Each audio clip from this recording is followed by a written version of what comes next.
Chapter 1: The Mountain Behind the Trees. There was once a boy named Leo, who lived in a quiet village at the edge of a deep green forest. Leo was small for his age, had messy hair, and wore the same red boots almost every day.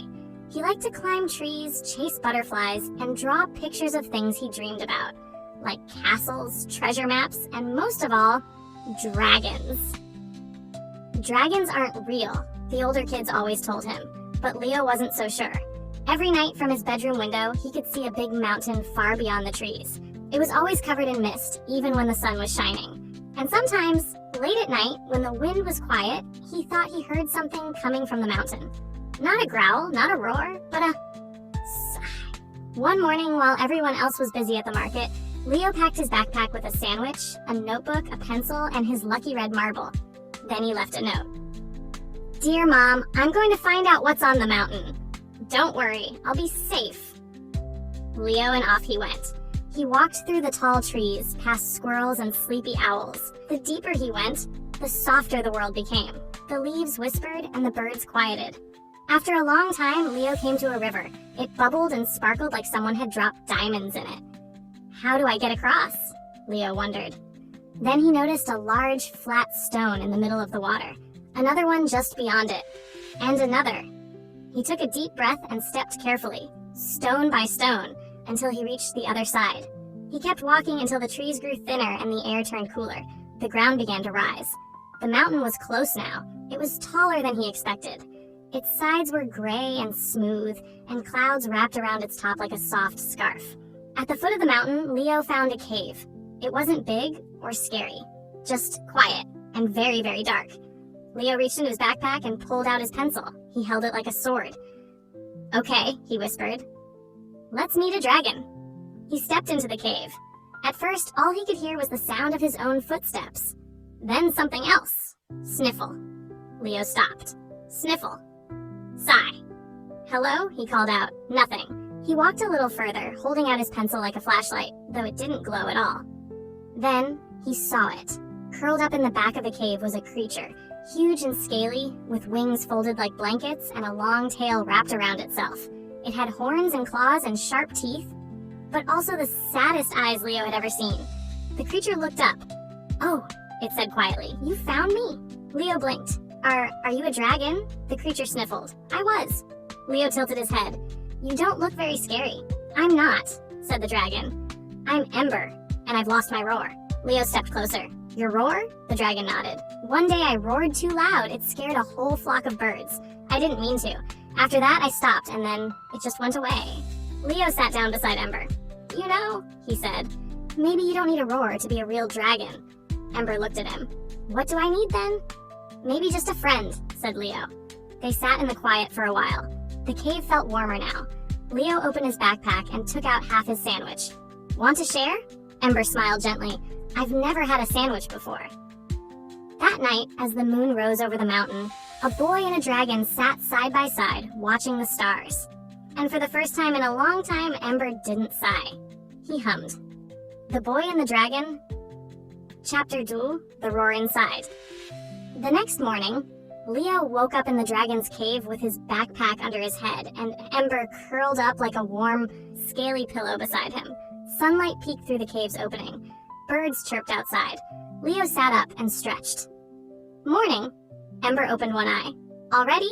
Leo nodded. "We have work to do today." "What kind of work?" Ember asked, yawning a puff of warm air. "We're going to find your roar." Ember blinked. "But I told you, it's gone." Leo smiled. "Maybe it's not lost. Maybe it's just hiding."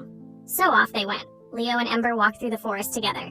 Squirrels scattered, and birds watched from branches. At the edge of a clearing, Leo pointed to a big rock. "Okay, let's try something simple," he said. "Say, 'I am Ember, the dragon.'" Ember took a deep breath and said softly, "I am Ember, the dragon." It sounded more like a whisper than a roar. Leo nodded. "Good! Now louder!" "I am Ember the dragon," Ember said again, a bit stronger. "Again!" Leo shouted, bouncing in his boots. Ember tried louder and louder. "I am Ember the Achoo!" A tiny flame came out of Ember's nose. Leo laughed. "Bless you!"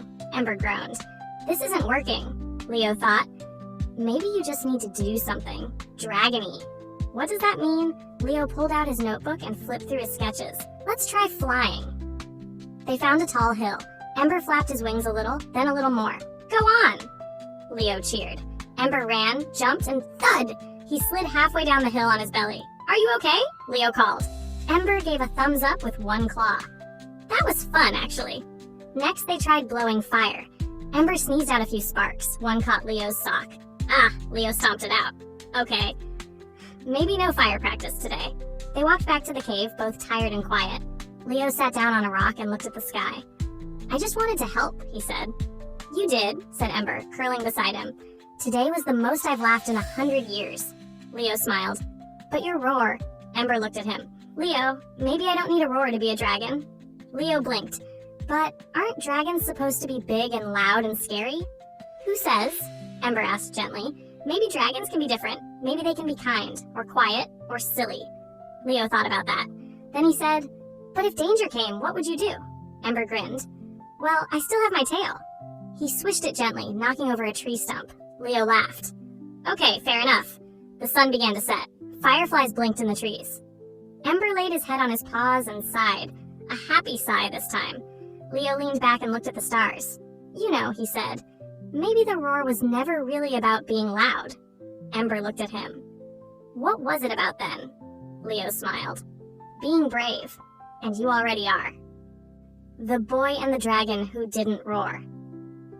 Chapter 3. The Trouble in the Village. Leo and Ember had been best friends for 2 whole weeks now. Every day they explored the forest, climbed trees. Well, Leo climbed, Ember mostly shook them, watched the stars knock, and shared sandwiches. But one afternoon as they sat by the river skipping stones, Leo suddenly sat up straight. Did you hear that? Ember perked up. Hear what? Voices, Leo said. Shouting. They both listened. In the distance, past the trees, past the hills, came sounds of shouting, barking, and something else. Crack! Thud! Screams! Leo jumped to his feet. That's the village! Without thinking, he grabbed his backpack, turned, and ran. Leo, wait! Ember called, following quickly. They raced through the trees, dodging branches and roots. Birds flew away in clouds. The closer they got, the louder the noise became. And then, they saw it. Smoke. Black, curling smoke rising from the rooftops of Leo's village. People ran in every direction. Chickens flapped, buckets of water spilled, dogs barked, and in the center of it all was a massive wild boar. Big as a horse, with tusks like knives and tiny, furious eyes. It had come down from the mountain, angry and scared. It was smashing fences, knocking over carts, and chasing goats. Leo gasped, "It's hurting everyone." Ember stopped behind a tree. "We have to help." Leo turned to him. "Can you scare it off?" Ember shrank back. I don't know. I don't have my roar."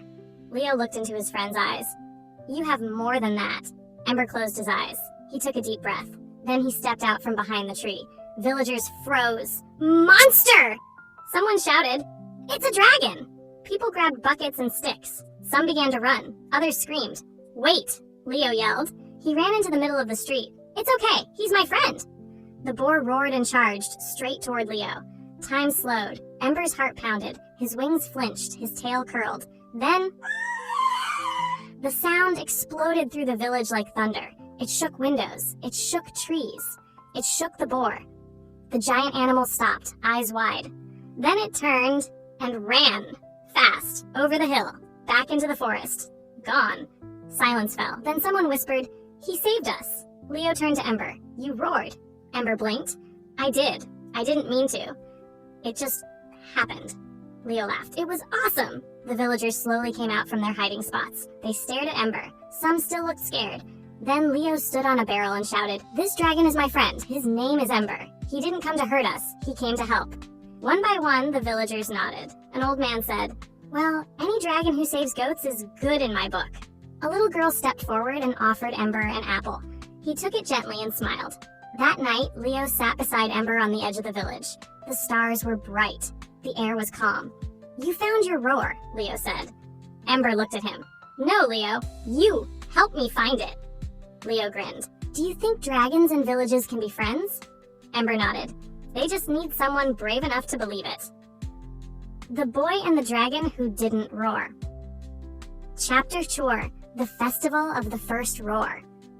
A whole week passed since Ember scared away the wild boar. The village had never been so full of excitement. People cleaned the streets, kids painted signs. Bakers made buns shaped like dragons, with jam inside. And at the center of it all was a big wooden stage with a red banner that read, "Festival of the First Roar." "It's all for you," Leo told Ember, who stood awkwardly behind the bakery. "For me?" the dragon asked, scratching his neck. Leo laughed. "You're the hero, remember?" Ember blushed. "Dragons don't usually go to festivals. We mostly get blamed for scaring sheep." That afternoon, the festival began. There were games and music. Villagers dressed in sparkly paper wings. Someone even made a big dragon puppet with glowing eyes. But Ember stayed back, hiding behind the trees. "I don't think I belong here," he whispered. Leo turned to him. "You saved the whole village." "I know, but I'm still big and strange and not like them." Leo was quiet for a moment. Then he said, "Do you want to see something?" He led Ember away from the crowd, up a hill that looked over the village. At the top was an old stone circle, half covered in moss. "What is this place?" Ember asked. Leo smiled. "I found it with my grandpa when I was 5. He said this used to be a gathering place, a long, long time ago, even before the village." Ember looked around. "It feels familiar." He stepped into the circle and placed his paw on one of the stones. Suddenly, the stone glowed. Soft blue light traced ancient shapes in the stone, wings, stars, and a dragon. Ember gasped. "That's me." Leo's eyes widened. "What? I've seen this stone in dreams," Ember said. This was once the home of dragons."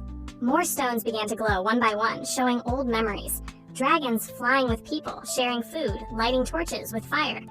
"We used to live together," Ember said quietly. "Humans and dragons." "What happened?" Leo asked. Ember looked down. "Fear. Someone got scared. A mistake happened. One dragon roared too loud. One person didn't listen. And everything changed." Leo stepped beside him. "Then maybe now, it can change again." They looked out over the village. Laughter floated through the air. The puppet dragon danced through the street. "Come on," Leo said. "There's one more thing you need to do." That evening, just as the sun began to set, Leo stood on the festival stage. "Everyone," he shouted, "there's someone I want you to meet." Again. The crowd turned, and slowly, Ember walked out from the shadows. People stepped back at first, but they didn't run. Leo stood beside him and took his claw. "This is Ember," he said. "Not just a dragon, not just a hero, but a friend." The mayor stepped forward. "Would the dragon like to light the first lantern?" Ember looked surprised. "I would love to." He took a deep breath and let out a soft, gentle flame. Not a roar, not a blaze, just warm, golden light. The lantern rose into the sky, then another, and another. Soon the whole village was glowing. That night, Leo and Ember sat beneath the stars again. "I didn't know I had a story," Ember said softly. "Everyone has one," Leo replied. "Sometimes it just takes a friend to help you remember." Ember looked at the sky. "Thank you, Leo." Leo smiled. Anytime, Ember. To be continued. Chapter 5, The Return of the Skyfire. The Boy and the Dragon Who Didn't Roar. Chapter 5, The Return of the Skyfire. That night, after the festival of the first roar, the sky shimmered with lanterns. People laughed, danced, and shared stories by firelight. But far above, beyond the stars, something stirred. Leo didn't know why he woke up just before sunrise. He just felt it. He climbed out of bed, grabbed his red boots, and ran toward the mountain where Ember usually slept. Ember was already awake, pacing at the edge of the cliff. "You feel it too?" Leo asked. Ember nodded slowly. "Something old, something big."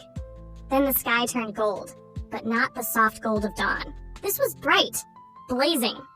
A crack split the clouds, and from that crack came a shape, a long glowing figure with fire in its wings and smoke trailing from its tail. "A dragon?" Leo whispered. "No," Ember said quietly. "Not just a dragon, a skyfire." "What's that?" "A spirit of the old dragons," Ember said. "It comes when it thinks the world has forgotten us." The glowing creature flew in wide circles above the forest, its voice like thunder, though it spoke no words. Ember lowered his head. "It's testing us." Leo blinked. "Testing us for what? To see if people are still afraid." Suddenly, a beam of flame rushed from the sky and struck the riverbed below. Steam rose, trees swayed, and the village woke up. Ember stood tall. "If they fight it, it'll burn everything, even if they mean well." Leo's heart raced. "Then what do we do?" "You have to remind it," Ember said, "that we remember." Leo climbed onto Ember's back. Take me up. What? Take me up there. I have something to say. Ember hesitated, then opened his wings. The wind rushed past Leo's face as they flew higher, higher than he'd ever gone. Past the trees, past the birds, toward the fire dragon in the sky. The skyfire turned to face them. Its eyes glowed like the sun. Leo stood up, though his legs were shaking. We remember, he shouted into the wind. We remember the stories. The stone circle. The time when people and dragons lived together. The skyfire watched silently. We're not afraid anymore, Leo yelled. We're ready to be friends again. Below, the villagers came out into the open. No one held sticks or buckets. They looked up. Some waved, some smiled. One little girl held up her dragon-shaped bun. The skyfire blinked, then slowly it nodded. Its wings folded in, and the light around it began to dim, not into darkness, but into peace. It circled one last time, lower now, casting a soft glow over the village. Then it rose into the clouds and was gone. Ember and Leo landed gently in the center of the village. Everyone cheered. Leo slid off Ember's back, heart still pounding. You did it, Ember said. No, Leo smiled. We did. That night, there was no festival, no parade, just stars, and a sky that glowed softly like it was smiling. Leo sat beside Ember on the edge of the hill. Do you think it'll come back? Leo asked. Ember nodded. One day, but not because it's angry. Why then? To listen. Leo leaned back and looked at the stars. So many stories, he said. And still more to come, Ember replied. They sat in silence, not needing any roar at all. Just the calm of the night, the warmth of friendship, and the promise of tomorrow. The end. Or maybe just the beginning of every brave friendship.